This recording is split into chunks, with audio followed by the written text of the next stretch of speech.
এই শোন শোন শোন, তোর তো অনেক কথা শুনলাম, তুই একটু আমার কথা শোন, বিষয়টা বোঝার চেষ্টা কর। তোরা দুটো ভাই, তোরা দুটো ভাই আলাদা হয়েছিস একই সময়ে। হ্যাঁ, একই সময় আলাদা হয়েছিস, আজ থেকে 10 বছর আগে। তাহলে 10 বছর আগে তোর বাবা তোকে আলাদা করে দিয়েছে তোদের ভালো থাকার জন্য। আজকে তোর এক ভাই, সে খাতি পাচ্ছে না, পড়তে পারছে না, তার ঠিক মতন অভাব যাচ্ছে না, সে আজকে তোর সাথে কৌশলে মিশতে যাচ্ছে। তুই এটা বুঝিস না? তুই তোর সাথে কৌশলে মিশতে যাচ্ছে কি জন্যে? হ্যাঁ, এটা বুঝতে হবে তোর। কি জন্যে? যে সে তো একই সাথে আমরা আলাদা হলাম, অথচ তুই হয়ে গেলি আজকে অনেক বড় লোক, ধনী লোক, পয়সাওয়ালা লোক, বাড়িওয়ালা লোক, বেশ ভালো পয়সা করি মালিক, সম্মানী লোক হয়ে গেলি। তাই তোর আর এক ভাই কিন্তু এখন ওই কোন রকম টুকটাক টুকটাক টুকটাক করে চলে, তোর সাথে গোপনে কৌশল করে মিশতে যাচ্ছে এই জন্যই যে তোর একটু বাস দেওয়া যায় কিনা। তুই এটা তুই বুঝিস না? তুই আমার কাছে পরামর্শ দিচ্ছিস, তুই কি গোবর পুরা নাকি তোর মাথার মধ্যে নেই? হ্যাঁ, তুই আমার কাছে পরামর্শ দিচ্ছিস, তোর মাথায় একটু বুদ্ধি তোর নেই? একটু বুঝতে হয়। তোর বাপ এখন নাই, মনে কর ভাই মারা গেছে, তো তুই আমার কাছে পরামর্শ নিস, ভালো কথা নিস, নে। তো সাধারণভাবে একটু বুদ্ধি মাথায় রাখতেই হয়। মাথায় যদি এত বুদ্ধি যদি না থাকে তাহলে চলা যায় না। তুই একই সময়ে তোরা দুটো ভাই আলাদা হলি, আলাদা হয়ে তুই আস্তে আস্তে আস্তে আস্তে আস্তে আস্তে তোর ছেলে মেয়ে সন্তানদের নিয়ে বেশ মোটামুটি ভালো কায়দা বায়দা করে ফেলেছিস, অর্থনৈতিক উন্নয়ন করেছিস, তোর সংসারের পরিবারের উন্নয়ন করেছিস, তুই নিজে বাড়ি করেছিস।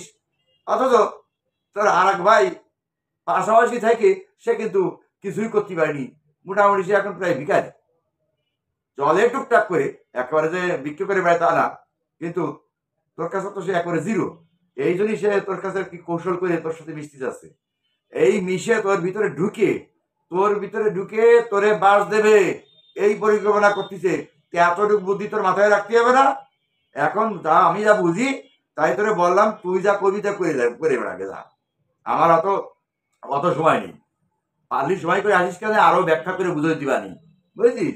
এগুলো অনেক ব্যাপার সবার আছে, যা তোর ওই গোবরীয় মাথায় ঢুকবে আনে।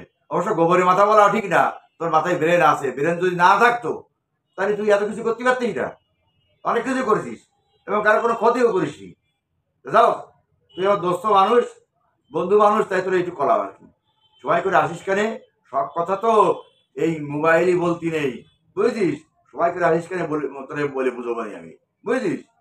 এই যেটুক বলেছি এইটুক কথাই বুঝে নে, যে দুটো ভাই তোরা একই সাথে আলাদা হয়েছিস, তোর বাবা থেকে তোরে আলাদা করে দিয়েছে, তুই আস্তে আস্তে উন্নয়ন করে গেছিস। হ্যাঁ, তোর আর একটা ভাই কিন্তু উন্নয়ন কিছুই করতে পারিনি, এখন সে কিন্তু আস্তে আস্তে টুকটুক করে তোরে আপন মনে করে, ভাই তুই তুই তো আমার আপন ভাই, তুই আয়, আমরা একসাথে মিলেমিশে চলি, এ সমস্ত বলে তোর তোর আর কি কান্দে চড়তে যাচ্ছে, বুঝছিস? এই কান্দে চড়া কিন্তু তোর যদি সর্বনাশ হয়ে দাঁড়াবে, খবরদার। তোর যদি কোনো সহযোগিতা করার ইচ্ছে থাকে, তুই বলি যে ভাই তুই বিপদে আসিস, এনে তোরে আমি 20,000 টাকা দিলাম বা 50,000 টাকা দিলাম, তুই কিছু নিয়ে ব্যবসা বাণিজ্য করে খা, কিন্তু আমরা একসাথে এক অন্য এক হাঁড়িতে যাবো না। এইটুকু হিসেব রাখিস, তাহলে কিন্তু তা যদি না হয় তাহলে কিন্তু বিপদের মধ্যে বার পড়ে যাবি, বুঝেছিস? তা ভালো থাকিস। তা আসিস, বেড়াতে আসিস কেন? এই পাশে আমার চার দোকান আছে, ভালো দুধ কফি বানাই, বুঝছিস? দুধের বসে দুধ দুধ কফি খাওয়ানি আর গল্প করবানি, ঠিক আছে? তোর আসল বাস্তবতা তোর বুঝে দিবানি। যাক, তোর ছেলে মেয়ে ভালো আছে তো? আচ্ছা আচ্ছা আচ্ছা, ঠিক আছে, তোর বউটারে নিয়ে আসিস, হ্যাঁ। ঠিক আছে, ভালো থাকিস দোস্ত।